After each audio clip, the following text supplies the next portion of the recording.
लक्ष्मी नारायण भगवान की जय। बोलो कृष्ण कन्हैया लाल की जय। सद्गुरु साईनाथ महाराज की जय। बोलो जलाराम की जय। बोलो भवानी मात की जय। बोलो नमः पार्वती पते हर हर महादेव हर।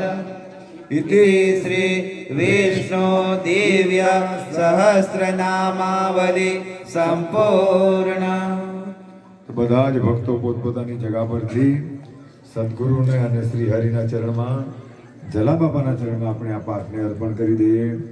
ભગવાનને પ્રાર્થના કરીએ કે આપણે આવા ભૂદેવો પરથી શીખેલા કે ભગવાનનું નામ પરમ આનંદ આપનારું છે, તો એ પ્રભુ એ નામ અમે તમને અર્પણ કરતા છીએ કે જેનું અનંત પુણ્ય ભક્તોને મળે અને બધા જ ભક્તો ભગવાનની ભક્તિ કરીને પરમ આનંદમાં રહે એવી હે પરમાત્મા તમે કૃપા કરજો। એવી સારા ભાવનાથી આ પાઠોને આપણે ભગવાનને અર્પણ કરી દઈએ।